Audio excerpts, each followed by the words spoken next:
Welcome! Today we're jumping into the sixth chapter of the Quran, Al-An'am, which translates to the livestock.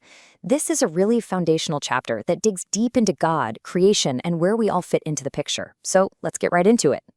Right from the very first verse, the chapter just lays it all out.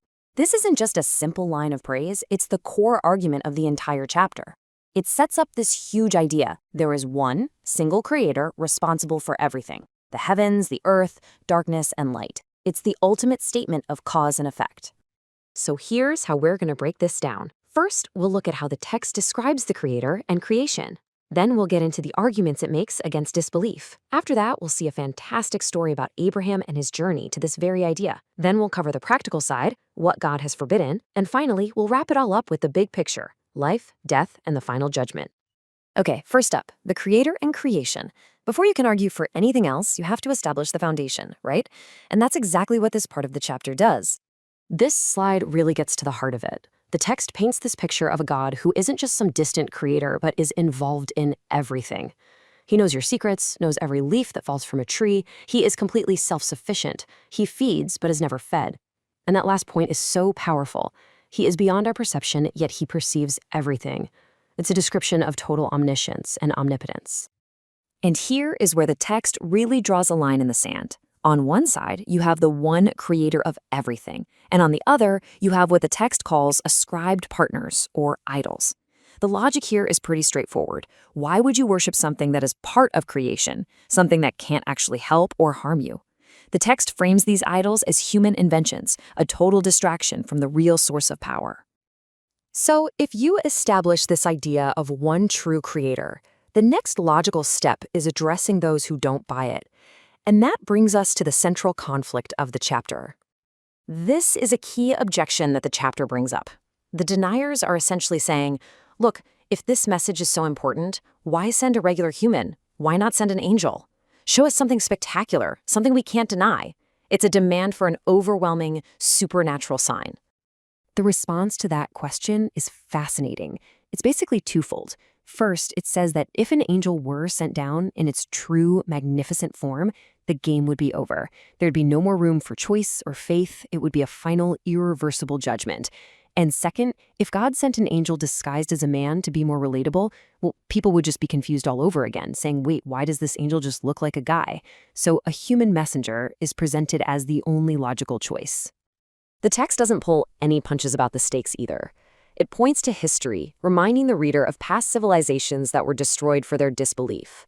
It describes this mindset of denial, calling the revelations myths of the ancients and rejecting the idea of an afterlife entirely. But it all culminates in this incredibly vivid scene of regret, where the only thing they want is a second chance to believe. Now, to make this all a bit more personal and less abstract, the chapter gives us this powerful story, Abraham's journey to discovering the one God. It's almost like a parable for how anyone can find their way to faith through pure reason and observation. This is just such a beautiful, logical sequence of events. Abraham starts by questioning what everyone around him is doing, worshiping idols. Then he just looks up.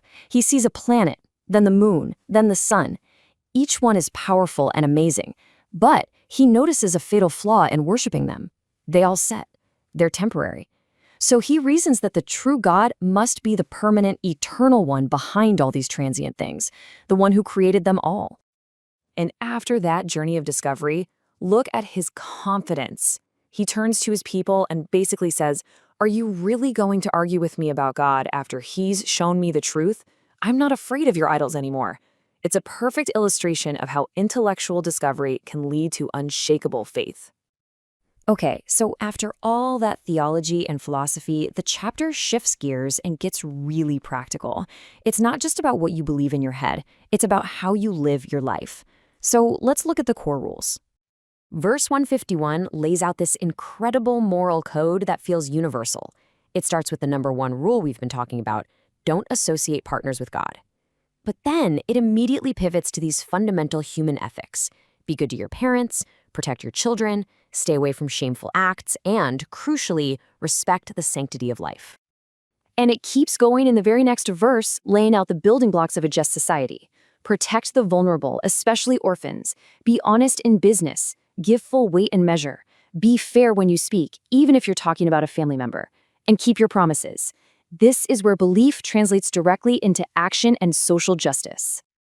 And this all leads us to the final piece of the puzzle, the thing that gives all of these beliefs and actions their ultimate meaning, the concepts of life, death, and final judgment. The chapter presents two totally opposite ways of looking at our existence. Is this it? Is this life just all there is? That's one view. The other view, the one the text argues for, is that this life is more like a game and a distraction, and that the real, lasting home is in the hereafter. It's that belief that gives all the moral rules their weight. And check out how the text describes the soul's journey. It's amazing. Sleep is actually described as a kind of temporary death, where God takes your soul each night. Actual death is just the permanent version of that, when angels come to take the soul for its final return trip. And what's the destination? A meeting with God, the true master, where you'll be shown everything you ever did. So how does that accounting actually work? The text lays out this really clear system that's built on two core principles, mercy and justice. For every good deed you do, the reward is multiplied by 10. That's the mercy part. But for an evil deed, you're only repaid for its exact equivalent, nothing more. That's the justice part. It ensures no one is treated unfairly. And this right here, this is the bedrock of the whole system. It's about total individual responsibility. What you do is on you, and you alone will answer for it. You can't be blamed for someone else's actions, and no one else can carry your burden for you. So, after all that, what's the big takeaway? The chapter brings it all home with this incredible declaration. It's a call to dedicate your entire existence, your prayers, your rituals, your very life and death, to that one Creator, the Lord of all worlds. It's the ultimate statement of purpose. And we're going to end with the same question Abraham poses to his people. After making his case, he asks them, who should feel more secure? The person who trusts in the one, eternal Creator, or the person who trusts in things that are temporary and created? The text just leaves that question hanging in the air, a final thought for all of us to reflect on.